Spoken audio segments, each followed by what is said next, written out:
Alright, so for today's video, we are going to be taking a look at the Klein Tools K12035L heavy-duty wire strippers.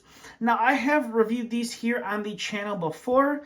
I think the only thing really different about these compared to the last pair that I reviewed here on the channel is these finally feature a lock, whereas the older pair did not feature a lock. Hence, that's why I went and removed the spring on the older pair, which I actually have here sitting off to the side. Here is my pair that I've been using pretty much on a daily basis for the past month and a half, doing rooftop changeouts. Like I said, I did take the spring out because it was annoying. Every time I want to go grab them or put them back in my bag, they'd be sprung open. I just was wanting to have a lock on them. I could care less about the wire looping hole on them. I just wanted a pair that had a lock on them, or a pair that would stay closed when I put them in my tool bag and didn't spring open. So a few of you guys in the comment section below on my original video and my video that I made on taking the spring out of these have commented saying that Klein now offered a pair with a lock.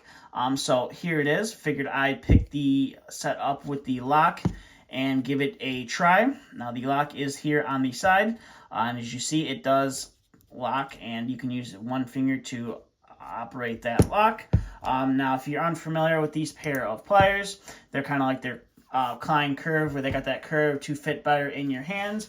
Now this is more of like I could say like a comfort grip, more of like a kind of like a soft rubber handle. It's not really a hard plastic, but it also is not like super soft. It feels comfortable in your hands. And then, like most of Klein's pliers, these guys are made in the US. And then you're going to have your Klein Tools name there on the handles. You're going to also have Made in the USA laser etched onto the plier itself. And then coming up to the business end, you can see they did put an L on the model number. It's not just the K12035. They also laser etched the L on them, so you know this is the locking pair. And then you have a decent set of cutting knives here at the top.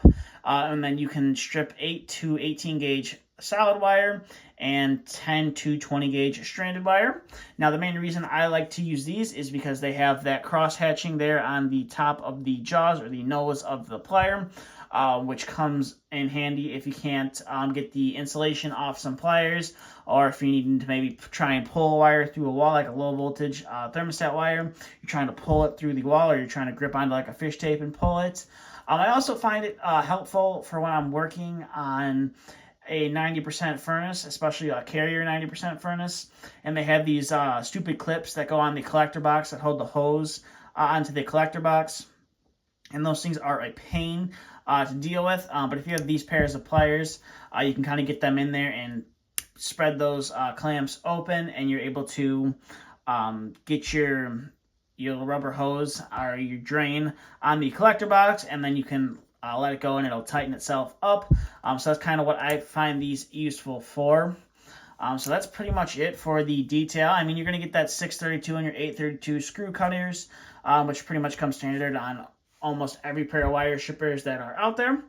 Now, a lot of people suggested in the original video that I did on these pliers before they came out with the lock to just buy these pliers. Now, these are the K12055s. Now, Klein no longer makes these anymore. I believe these were their predecessor was at the time was these. And they had deleted like I said in the previous video, they had deleted that lock on the pliers until recently. I'm not sure when they came out with these. All I know is I've been getting comments recently on that video from people saying that they came out with a version with a lock. Hence, that's why I have that version here. So we'll go ahead and test it out like we've tested them out before. If you haven't seen that video, might as well go ahead and test it out.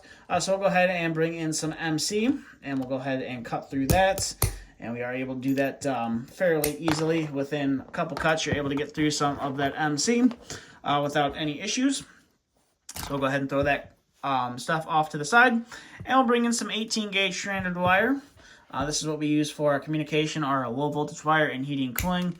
And it cuts through that 18 gauge stranded wire with a breeze. And you can go ahead and put that at the hole at the top. And, ooh, I kind of messed that one up there. Go ahead and pull off that insulation. Kind of struggling a little bit with it. For some reason, this insulation does not like this plier. I'll go ahead and pull it off there. Kind of had to use the 20 gauge stranded, so go ahead and try that 18 gauge stranded one more time, and I just wasn't doing it right. Strips that 18 gauge stranded wire without any issue. Just got to stop being dumb with my pliers and learn how to strip a little bit better with these. Pull that insulation off and go ahead and cut that. So that is the 18 gauge stranded wire. We'll go ahead and bring in our 12 gauge stranded wire and get that 18 gauge wire out of there. So we'll go ahead and get our 12 gauge stranded wire there. I like to twist it a little bit before I pull the insulation off. That is just me. Some people just like to crunch down on it and pull it off.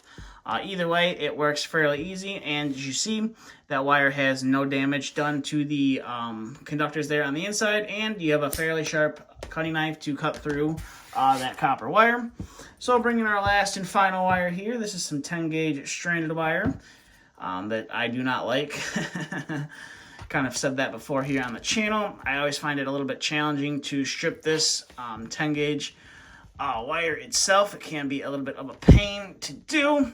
It's just hard to pull off the jacket on here, but I am able to do that and not damage the conductors on it, and you're able to cut through that stranded wire without any issues.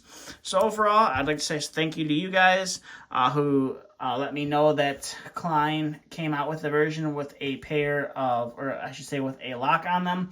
Super nice. I will leave a link in the description below if you're looking to pick these up for yourself. And like I said before, the K12035s are no longer produced. This is the predecessor to them. If you're looking to pick these up for yourself, I'm sure you can find them third-party, eBay, websites like that. You might be able to find some used ones or some old stock versions, but this version is no longer made. And as you see, they did change up the locking mechanism a little bit. This has kind of like that single lock on it, whereas this kind of has those ridges on it, and it's a lot easier to operate by just one hand. So with that being said, that's kind of all I have for this video. So as always, there will be some links down in the description below if you would like to pick these up for yourself. And that's kind of all I have. So thank you for watching.